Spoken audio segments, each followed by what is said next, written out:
You may or may not know, but hearing, as we know, it's something that most of us take for granted. And, well, it is something that we all sort of take for granted, I think, most days. But it is being thrust into the spotlight with World Hearing Day happening this Sunday, the 3rd of March.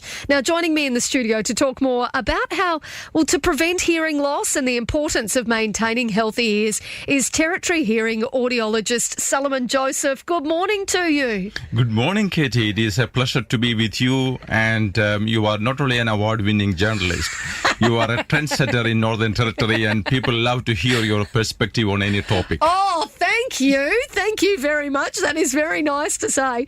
Solomon, tell me, what exactly is the key focus for Hearing Day, World Hearing Day? Do you know?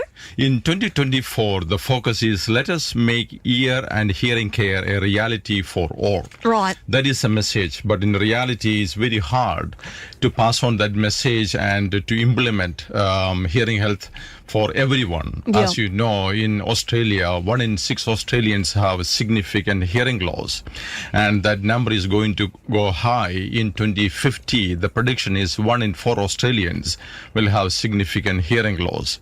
As you know, the aging population is one factor, and exposure to very loud sound. As a broadcaster for many years, you know the sound, the impact of loud sound on hearing. Yep.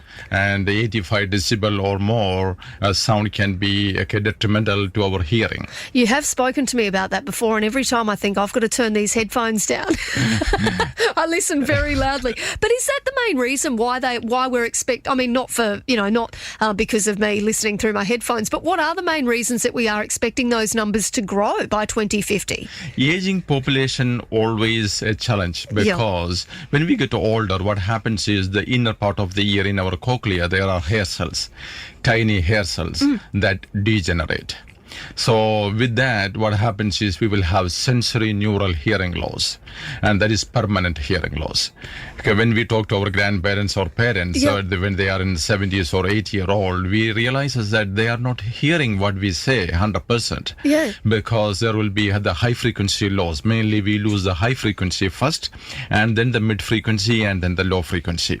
So the problem with the high frequency in a husband and wife relationship or a partner relationship, what happens is the female sounds are predominantly high frequency.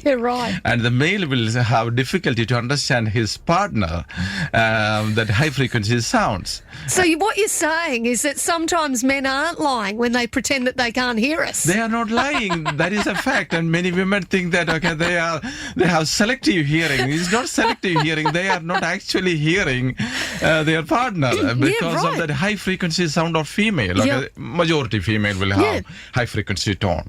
Yeah, right. That is incredibly interesting. I mean, what are some of the things that you sort of encounter on a day-to-day basis, particularly in a tropical place like the Northern Territory? Very good question, Katie, because a lot of people having ear infections in Northern Territory because of our hot and humid weather, and many tradies will have blocked ears. And the other problem, a lot of children having ear infections, and I have brought Tympanometry here. Tympanometry is a middle ear analyzer.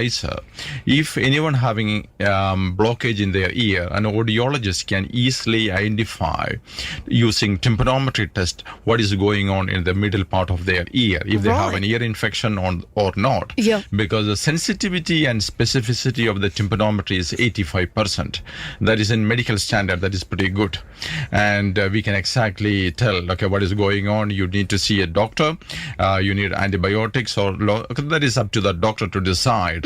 But the tympanometry, middle ear analyzer, is a very good effective method to find out any ear infection. And the other thing we need to be aware that there are a lot of people in Australia and everywhere in the world, they will have sudden hearing loss.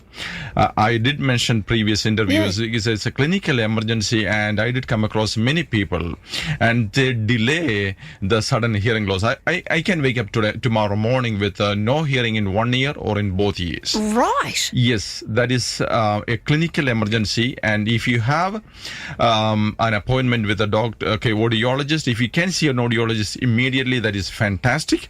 And if you cannot find an audiologist, you straight away go to the emergency department, because you have only 1 week window of opportunity. Within that time, the ENT specialist will give strong steroid to bring it back. To try and sort it. Absolutely. Yep. But there is no guarantee that you will get the full hearing back. Yep. So at least we can try. Yeah. If you miss that 1 week time, no doctor, no medication will be effective. So that will become a permanent hearing loss. Wow. So, Solomon, tell us, I mean, do you encounter different things here in the Northern Territory or different kinds of ear issues to what you might encounter in other locations? Absolutely. I used to travel to all the indigenous communities since Yep. 2016 to 2023, beginning before I started my audiology practice called Territory Hearing.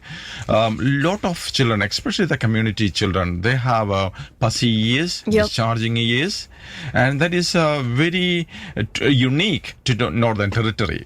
And especially, as you know, in the indigenous communities, they are overcrowding. Okay, Yep. many people live in a house, the hygiene factor, so many other factors are contributing the ear problem. And the other thing is the eustachian tube. Many children, the small children, okay, when Yep. they are at 5 or 8, up to that age, the eustachian tube that aerate our middle part of the ear, that is Yep. horizontal in shape for children.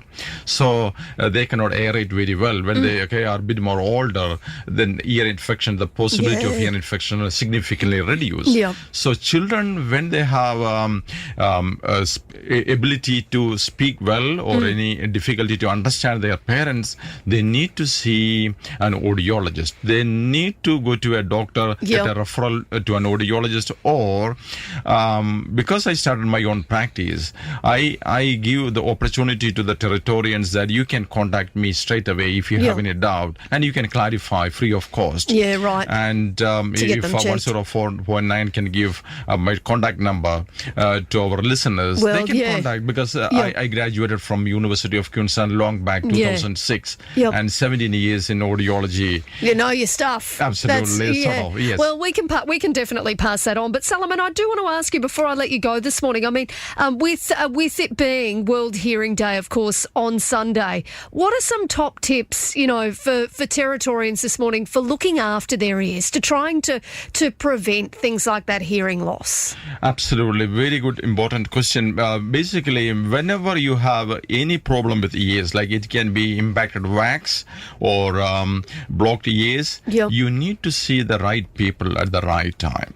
Okay, hearing specialists are called audiologists. They have 2 years master's degree from reputed Australian universities. Yeah. So consult the concerned person. Don't delay it. Okay, as I said, the sudden sensory neural is a emergency situation, and don't delay it, because hearing is so important that it Yeah. helps us to communicate with our loved ones and the society at large. Yeah. And hearing health, good hearing is very important for our social and emotional well-being. Many people forget that. Yeah, it really is. I mean, do we need to do things as well, like maybe not have our headphones up so loud and those kind of practical things too? Absolutely, Yep. absolutely. Be aware about the sound, okay, Yeah. how much sound you are inputting.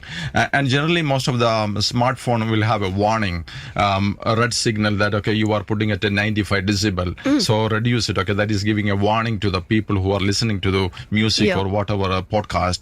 And the other thing is, Territorians, they travel on small plane. I used to travel on small plane. Yeah, right. They have to wear earplug. The earplug is a mandatory thing. Okay, the airline need to provide Yep. free earplug.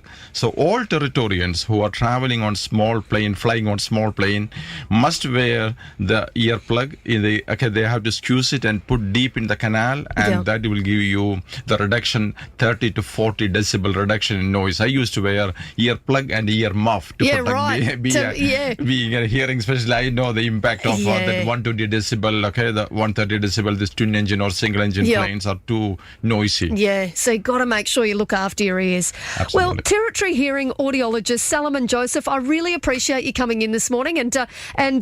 As we know, this Sunday, 3rd of March, it is indeed World Hearing Day. Thank you so much for joining me this morning. It's always a pleasure to talk to you, Katie. Thank you. Thanks you. so much. Thank you.